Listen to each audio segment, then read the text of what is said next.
those of you who got an invite, welcome to Nerd Prom. No matter where in the world you are, we're all Nerds International. With the hyphen. Right, YouTube, it's Mr. Mean coming at you from very sunny, winding down, kinda cool Beaumont, Texas on a Sunday afternoon. It is October the 1st. We have made another month, my friends. I'm glad you could be here with me. Tonight's video is a little bit special. I actually had a request. I got a couple things on the channel, so we're going to get through those first. Some upcoming reviews. One second.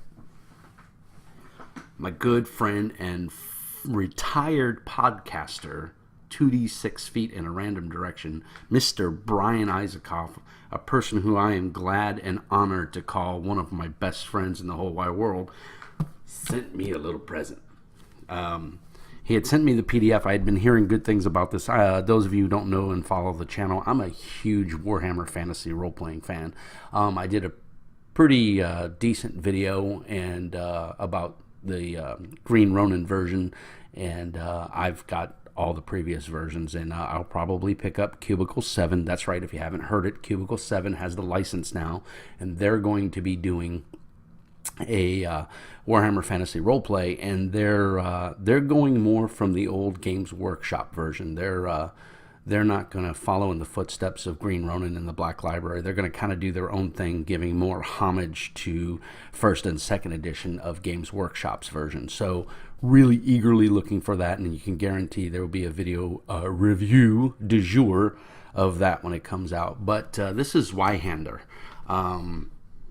This is a beast of a book, my friends. Look at that. This is 700 and something pages. It's print on demand.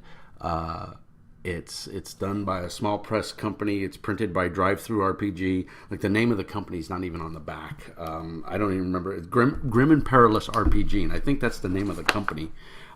We'll do a full review on it in a couple of days when I get my shit together and I've had a chance to read it through more thoroughly. There's the bug flying around. I try to keep my pets contained, but they get loose.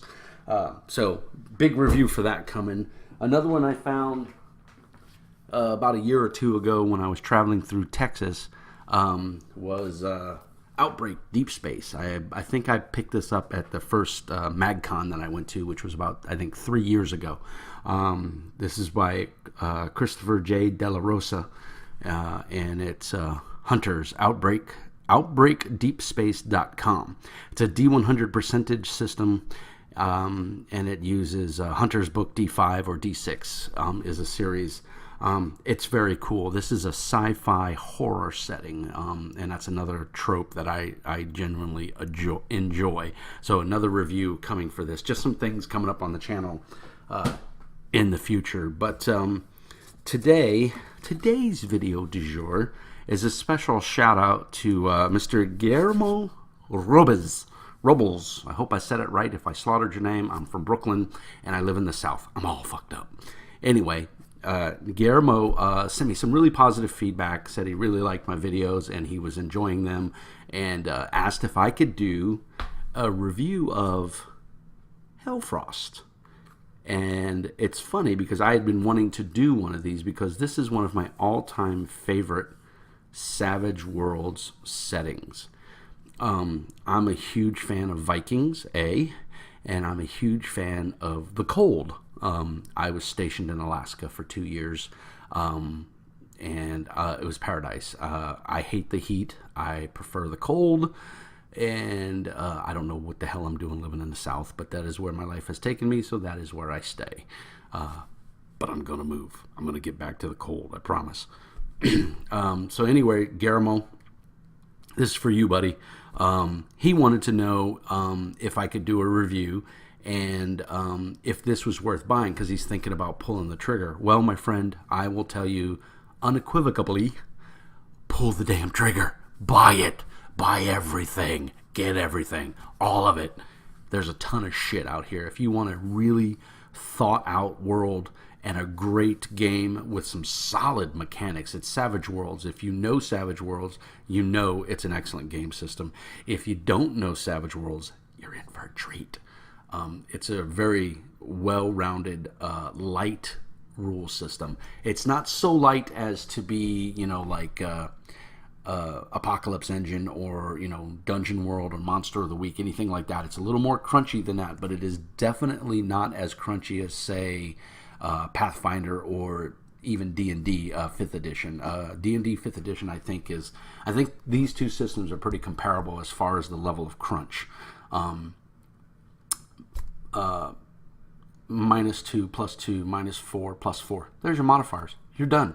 It's that simple. I mean, it can go higher than that in some weird cases, but for the most part, those are your modifiers. And it's the Savage Worlds rules, so every character feels heroic, every character feels like a legend, and they only get better as they gain experience. Characters or player characters are called wild cards, and so they get to roll an extra D6 for anything that they do for the most part, and that's what sets them above. So they get double the chances to do something, as opposed to a non-wild card character that would only roll whatever it is if they're trying to shoot, they'd roll their shooting die, and if it's a D4, that's all they roll. But if you're a player character and all you have is a D4 in shooting, you would roll a D6 and a D4. And the great thing about Savage Worlds is your dice explode. So you'd only count one of the dice, but whichever one rolls highest, you would count that die. So of course, obviously, on a non-PC character, you have a little bit of an edge. And then on top of that, your dice explode. Non-NPC characters' dice explode as well. But what's cool is you have double the chances because you're rolling 2 dice instead of 1 on average. And, if your D6 explodes, then you can roll again. And if it explodes, and by explode, I mean if you roll the highest value on said dice. So a 4 on a D4, a 6 on a D6, a 20 on a D20. So, yeah, it's definitely a game you want to have a good dice set. You want to have a couple extra D6s. And then you want to have a couple, 2 of each dice I would recommend, just to be on the safe side, because your damage can get up there where you're rolling D10s and D12s, and you may need multiples. So that's just my quick fanboy blurb about Hellfrost. So this is the video du jour of Hellfrost, and it's for Guillermo. I hope you enjoy it, sir. So this is written by Paul Wade Wiggy, the guy's a genius. He has many games under his belt. He's helped in the RPG industry for a decent amount of time now, and he's put out some very top-notch quality products. I've had these books since they came out, and they've gotten extensive play. I ran a year-long campaign, where we played every weekend, and these books have held up to the test of time, and they've been through 3 moves. And, of course, they were in boxes and everything. But the quality of the book, what I'm getting at is it's perfect. Paul Wade Wiggy is the owner of Triple Ace Games. You can find their website at tripleacegames.com. I'll put a link down in the show notes. You can buy, this is the other thing that I think is really cool. His games are available in PDF and hardback. He also has some softbacks, and we'll go into that in a minute. But you can get all of his books from his website. You can buy everything from Triple Ace Games, which, I'm a big fan of, because you're supporting the creator. In this day and age where PDFs are pilfered left and right, it's always nice to be able to support the creator of the project if you can. And then this is a case where you can. He's done, I think, 2, possibly 3 successful Kickstarters for Hellfrost. He's also got, I think it's Fire and Sand, or I don't know. It wasn't a setting I was interested in. It's the southern hemisphere of this game world, Rassilon, if I remember correctly, and it's all like Arabian Nights and stuff. So if that's more your jam, djinns and genies and Arabian Nights, then go pick that up, because it's going to be just as good. I haven't seen it. I don't own it. I can't say anything about it other than I did flip through the book when it came out at my local game store, and it looked. it was just up there with the quality of this. Again, one of my huge pet peeves, you guys know if you followed my videos, is the art. And I don't know who the artists are. This is the player's guide. This is the main book you need. If you're going to be a player, this is the book you want to buy. Everything else you don't need to worry about. You need this book. But of course, it's by Paul Wiggy, Wade Williams, and Snowy. There's the ones that put the book together. Clint Black did some contributions. Editing and proofreading is my good friend Ron Blessing and Dave Bluer. Graphic design and typesetting was Robin Elliott, and cover and interior art is Chris Kuhlman. Mr. Chris, you have some phenomenal art, sir. Cover design was by Robert Elliott. This was in 2009 that this book came out, and it's still going strong. It is still having products produced for it. It is a very viable game. Even if it wasn't still being produced, it would still be a viable game because Savage Worlds rules really haven't changed. And the little changes that they've made to the core rules you can download off of peginc.com, their website, Pinnacle Entertainment, and you'll be good to go.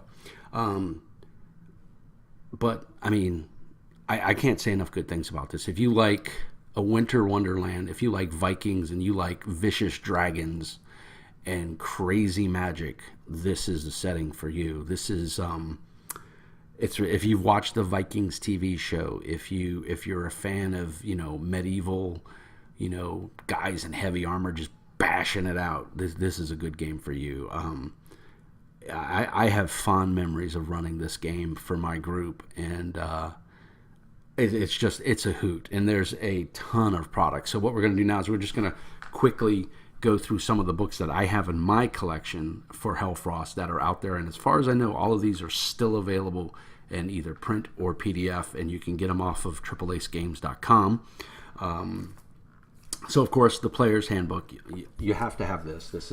This will help you make your character. You of course need a copy of Savage Worlds, but that's $10.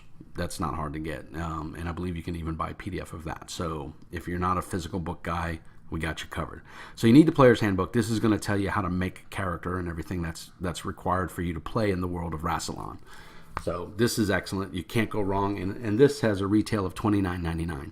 So you can pick that up. You could probably even get it cheaper on Amazon if money's an issue. But if it's not, or you just want to support the designers and the developers, then I would recommend getting it off of AAA's games. The next thing you probably want to get as a player is the Gazetteer. This is basically just what it sounds. This is the world setting. This is everything you need to know about Rassilon and its environment and the people and flora and fauna of the planet or the world. Let's see. On the back it says, the Hellfrost Gazetteer contains no rules information, making it a valuable resource regardless of your favored role-playing system. What it covers includes 48 provinces giving information on inhabitants and locations of note, over 100 towns, settlements, dark forest, and ancient ruins to explore, details on 15 evil organizations operating in the realms of Rassilon. Hellfrost Gazetteer is part 3 of the epic Hellfrost fantasy setting. And boy, when they say epic, they mean it. So on top of that, if you get the game, if you get the player's guide and you get this and you decide, man, this isn't my jam, but you like some of the ideas in here, or you like one of those 15 evil organizations or the provinces and towns and cities they give you in here, you can transport this into any other game because there's no specific rules in this book. It's just all flavor. It's all fluff. You don't even need to buy this book. But if you want to know more about the world and you want to really get a feel for it, this is a good book. And as you can see, I've got bookmarks in it. I've used the hell out of this book. It's a very good book. So the next book, the third book if in the series, if you're going to be the GM, you have to have this book. If you're a player, you don't need it, unless you want to maybe choose an alternate character race. But I don't recommend that. And if you do, check with your GM and make sure it's okay. But trust me, the character races in the player's guide are more than enough. There's quite a few in there, and you'll be very happy. There's something for everybody. So the next one is the Hellfrost Bestiary, and that's exactly what it sounds. It's a monster manual. Again, this goes for $34.99. Lavishly illustrated throughout, the Hellfrost Bestiary contains everything you need to populate a town or ruin. Your fantasy adventures will never be the same again. This book is designed for use in conjunction with the Hellfrost Player's Guide, and it's a core book in the setting. So, full color art throughout, very well done. And like I said, if you're a lot of black and white art too, because that's really that Viking kind of theme of like runes and glyphs and everything. They do a really good job. if you're going to be a GM, this is a must-have. If you can only afford 2 books, get the Gazetteer and the Bestiary. Those are the 2 you need. So those are the 3 core books. That's what you absolutely have to need. Now, everything else I'm about to show you is fluff. You don't need it. You can get away with those 3 books and you can run a fantastic game. As a matter of fact, that's all I had when the game first came out, because that's all they released. Now, that being said, DriveThruRPG, RPGnow.com, and AAAcegames.com, you can buy PDFs of like towns and guides. It's little, anywhere from like 4 to 12 page printouts. They're in color. They have the same design that the Hellfrost has, and they're just like little mini gazetteers of an area. So there's a small, and he goes through all of the major and minor towns and areas of the world of Rassilon in the north, which is the frozen world. He doesn't go too far south, because that's another game which I believe is called Blood and Sand, or Fire and Sand. But again, that's the Arabian type thing. It's in the same world, it's a different setting. But these little gazetteers are for all the worlds, like the Orc lands and the freeholds and everything. Those are optional. Those are on average run about $250 a book, sometimes a little more, sometimes a little less. You don't. I have them all because I'm a freak, and as time went on, I bought them as they were released, so it wasn't a big hit. But they also, I believe, they did a Kickstarter, and there's also a physical book now where you can buy it, and it's all compilated, and it's 600 pages maybe or something like that. There's, I want to say 58. I could be wrong. 54, 58 of these little ebooks, each, like I said, going anywhere from about 4 to 12 pages long. So you do the math, that's quite a few pages. But again, you don't need those. But if you're running your game in a specific area, you might want to buy one of those for $2, $3, $4 and download it and have more information. And it gives you the indigenous people in that area. It gives you the lay of the land. It tells you a couple of organizations that exist and work in that area, and some of the major gods and monsters and flora and fauna that are in that area. So they're very packed full with information, and they're really good. So again, the next books I'm going to show you are not required to play the game. They're nice to haves. They're what I call nice to haves if you can afford them. So the first one, this was a Kickstarter that I backed. This is the collector's edition. I don't believe you can buy this anymore. You might find it on eBay. You may see it on Amazon. I don't know. But I got this from the Kickstarter because I backed it at a certain level, and I got Hellfrost Matters of Faith, the collector's edition. And this is information on 12 major inhuman deities, a tour of Godsheim, the realm of the gods, and the celestial sphere, an overview of the abyss, including the arcane background, demonist, and the sample of notable demon lords. And this book, and there's a whole blurb on the back. I'm not going to read it all because, well, buy the book. I know you can get this as a PDF. I don't know if you can get it hardback or not. It is hardback. It doesn't even have a retail price on the back. It's because it was never made to be sold retail. It was a collector's edition for Hellfrost, and it was produced in 2015. So I got that. It's awesome. It's hardback. The art is very consistent. There's not a whole lot of art in it. It is a lot of text. It's a lot of heavy reading. But if you can get your hands on it, or you can buy the PDF, it's totally worth it. Especially if you're a guy that likes playing with the gods and having them interact with your player characters, because in the Hellfrost world, the gods are real. So they very much have a presence in the world. So the next book is a softback book. This came out in 2010. It retailed for $24.99. It's softback, and it's the Rassilon expansion. And again, follows the same theme, the same flavor. And it says, detail rules for running a resource. With these rules, heroes can take direct responsibility for governing lands, temples, or mercenary companies, allowing them to make decisions that will lead to prosperity or ruin. And it's made for using with the Hellfrost setting. And some of the bobs are new options for player characters, setting rules for boasting, burial dedications to the gods, divination, favors, justice, kinship, and libraries. an expanded bestiary containing dozens of new monsters. So this is another good one. You know, if you have the extra cash and you want some more flavor on the world, or you want some more information, if you just feel like you don't have enough, this is a goodie. Softback, $25. Like I said, it's still in production. You can still get it. And then they came out with this book that I almost didn't buy it, and I'm so glad I did. This came out in 2009, and this is Encounters, Book 1. And they did do an Encounters Book 2, which I do have. I think that's a separate book. Again, amazing art on the cover. Let's see. Although designed for the Hellfrost setting, each encounter contains the stats required for play, so it can be used in any Savage Worlds fantasy setting. So again, if you're playing Solomon Kane, if you're playing Deadlands, if you're playing, any other Savage Worlds setting, you can this will fit in with it. You just have to maybe do a little tweaking on your end for story wise, but it's all encounters, and the art in it is fantastic. Of course. Most of it is black and white. In fact, I think actually all of it is. Yeah, it's all black and white. If you use map tiles or anything like that, or if you're a Fantasy Grounds player, you could easily scan this and put it in the Fantasy Grounds. There's some maps right there that would work in Fantasy Grounds, no problem. There's a little tab on each side of the book that tells you what level the adventure is. If it's for novices, veterans, seasoned. Let's see, do they go higher? Seasoned, novice, seasoned, veteran. Yeah, that's all they go up to. They don't go up to legendary, but that's okay.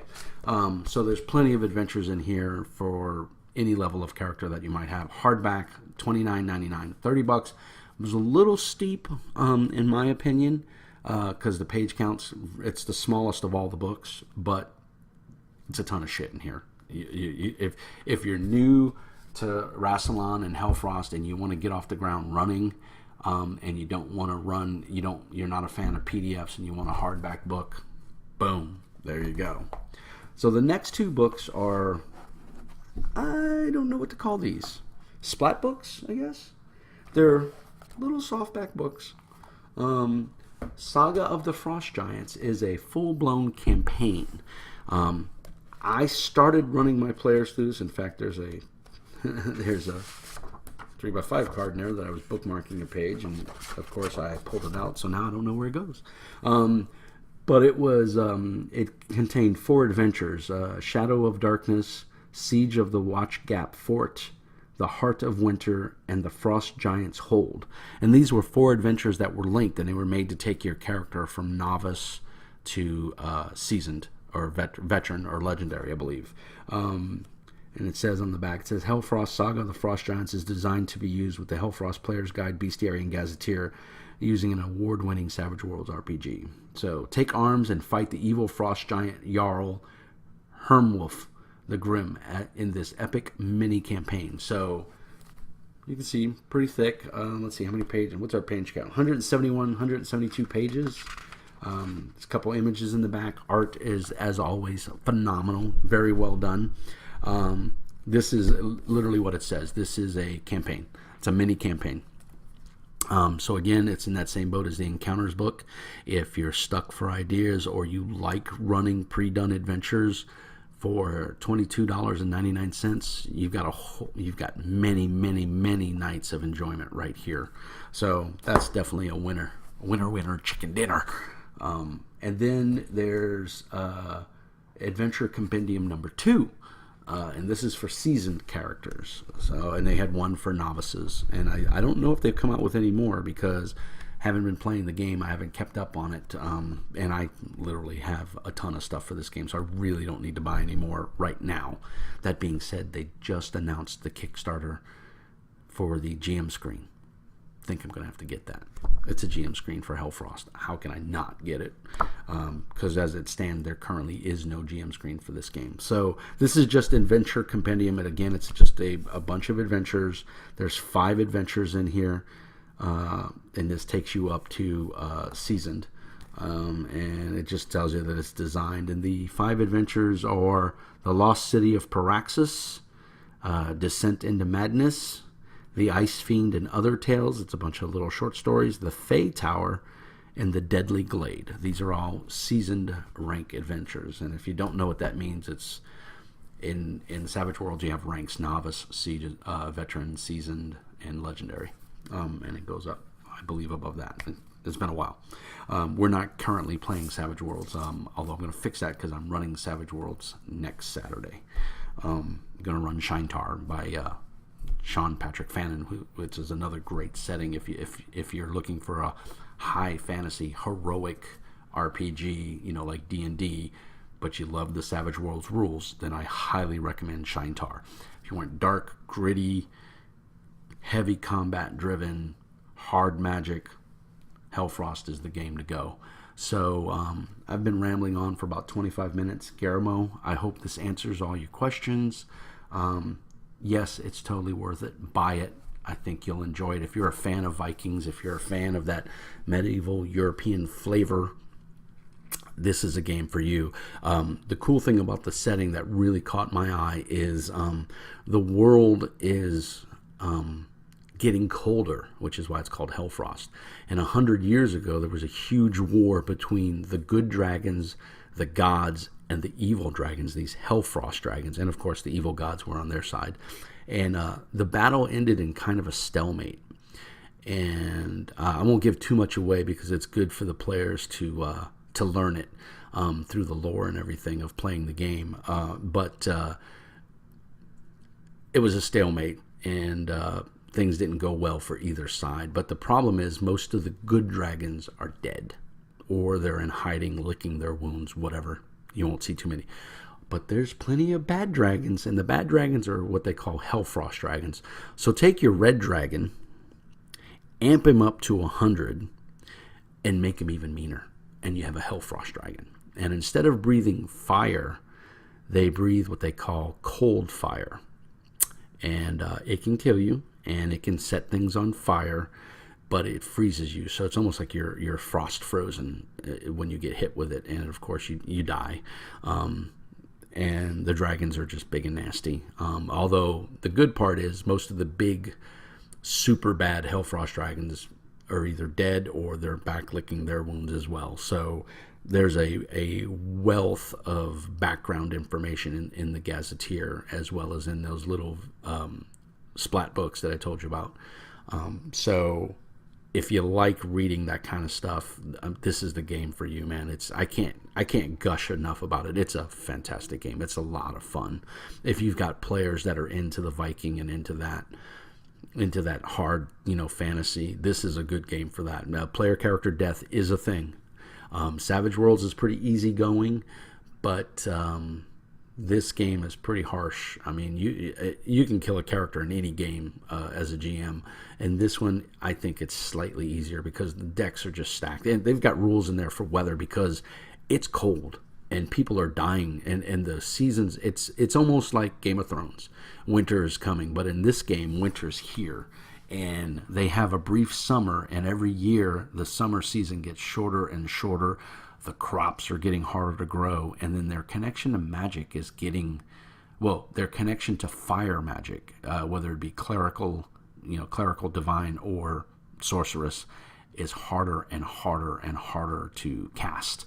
And then it's up to you to, find out why, and it's really well done. So I hope that answers your questions. If you have any specific questions about the setting or anything like that, shoot me an email, as always, jpolak@gmail.com. If you're a budding game designer or game publisher and you want your game reviewed by Mr. Mean, send me a copy, PDF or hard copy. I will give it an honest review. I actually have one coming real soon. I got it, but unfortunately we got hit by Hurricane Harvey, and we were displaced for about a week from our house. We had some minor damage to our house, nothing major, but we survived, and I'm looking for... the game is called They Came from the Stars. And let me tell you, my friends, you're in for a treat. This is a fun...